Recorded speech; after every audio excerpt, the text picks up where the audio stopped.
What's up, guys? It's me, Nestle, and today we're gonna be killing babies. Stop! Oh, Stop, Nestle.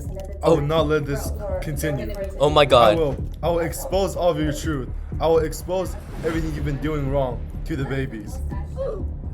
Oh, you are safe now.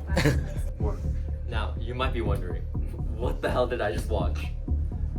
Why would Nestle lie? And what would they even lie about? And what's this about killing babies? We'll get into that baby killing part later. But what if I told you this? What if the difference between life and death was one single variable?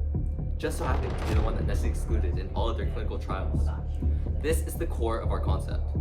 Our question is this: how does the omittance of variables indirectly lead to falsified results of clinical trials?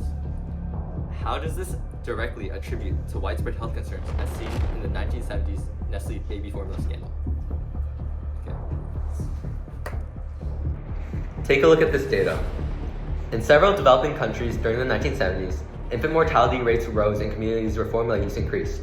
At the same time, sales of infant formula by companies like Nestle were rapidly expanding. At first glance, these numbers seem to suggest a direct connection, but statistics don't tell stories on their own. They depend on how you interpret them, and in this case, the real story is far more complicated. The issue began when companies like Nestle aggressively expanded into developing countries during the mid-20th century. Their advertisements portrayed formula as modern, scientific, and even superior to breastfeeding. In some cases, company representatives dressed like nurses and distributed free samples to new mothers, creating the impression that formula was medically recommended. However, the formula was not being used in a perfect lab where these groundbreaking results surfaced from. It was being used in real homes where clean water was not guaranteed. The clinical trials did not test this, and you can even argue that they did not test anything at all. These graphs show significant bias in almost all of Nestle's clinical trials.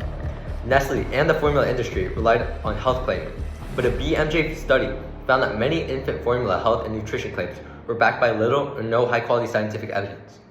Common claims included benefits for brain development, immunity, and growth. This matters because statistics can be used to create trust. If a product sounds scientific, parents may assume it has strong evidence behind it, but scientifically sounding is not the same as scientifically proven. Consider this example from the medium. Imagine you are studying the relationship between the number of hours people sleep and how much energy they feel during the day. You might think that the more hours someone sleeps, the more energy they will have, so you build a model that looks at sleep hours and energy level. This is pretty straightforward, yet we have already learned in this class that confounding variables exist that still affect the dependent while being separate from the independent variables. In this case, our confounding variable is stress levels. The medium goes on to mention stress levels and lists important side effects that come with high levels of stress or the benefits of low stress. That's not the important part. What we want to look at is omitted variable bias. In statistics, an omitted variable is a factor that should be included but is left out. An omitted variable is essentially a confounding variable related to both the supposed cause and supposed effect. In other words, it is related to both the independent and dependent variable. In this case, Nestle could advertise formula as nutritious, but that claim ignored the environment where the formula was being used. A National Bureau of Economic Research study found that after Nestle entered markets, infant mortality increased among households with unclean water sources, but not among households with clean water sources. The estimated increase was 12.4 deaths per 1,000 births, or about a 27% increase in mortality for the population using unclean water. Going back to omitted variable bias, this is what makes Nestle controversy statistically disturbing rather than just simply controversial. Nestle's advertisement and health claims focused heavily on independent variables, the formula itself, emphasizing nutrition, growth, and scientific advancement. However, they largely ignored the confounding variable that directly affected the dependent variable of the health outcomes, water quality. Formula is not consumed in a vacuum. Powdered formula requires water, sterilization, and consistent sanitation practices to be properly used.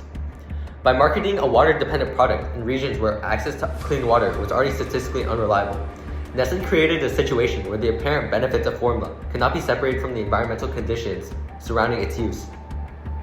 In other words, the issue was never simply whether the formula was nutritious, but whether the conditions necessary for safe consumption actually existed in the populations being targeted. This issue was not an isolated event in the past. In 2026, Nestle recalled some SMA baby formula products in Europe after regulators confirmed the presence of a toxin in some batches. Reuters reported that the recall affected specific batches across several countries, and UK regulators warned parents not to use recalled products. This does not prove the same thing as a historical marketing controversy, but it shows why infant nutrition requires extra transparency. When the product is for babies, small risks matter even more. That's not to say we can attribute the entire issue on Nestle alone. That would disregard many lingering issues such as inequitable access to necessities in marginalized areas in developing communities and lack of government concern for safe living conditions. However, what we can attribute to Nestle is their marketing strategies. Directly targeting areas where water quality has been a constant concern and attempting to establish commercial market for a powder-based formula, one that requires water, is insanely questionable at the very least. Ultimately, the Nestle infant formula controversy demonstrates how statistics are not just numbers, but tools that shape public perception and influence real-world decisions. The issue was never simply that the formula existed in areas that did not have as much access to clean water, nor can the blame be placed entirely on one corporation. Yet we can acknowledge the chain of safety failures by Nestle marketing and testing branches that led to the death of many. This is to say that Nestle still is guilty of manipulating data by all means. By emphasizing scientific benefits, nutritional claims, and modernity while omitting important confounding variables such as clean water quality, the company marketed a water-dependent product in regions where clean water was statistically unreliable. The most important responsibilities in statistics are not only analyzing data, but questioning what data is missing, who benefits from its presentation, and how numbers can be used to obscure ethical consequences behind the appearance of scientific credibility. Stats-wise, the key concept we want to expand upon is bias, and specifically omitted variable bias. Leaving out one confounding variable for the purpose of efficiency in a statistically significant or proven label has its consequences. Nestle's baby formula scandal is a blaring example of this. However, the real lesson is that you can't solve everything with statistics. You could go on and on about how this scandal was a result of corporate evil, monetary greed, and systematic failures backed by numbers as proof, yet nothing will change. With awareness comes action, and even the little things count. You could recognize that one cereal brand does not actually have the health benefit it claims, and maybe that'll make you put it down.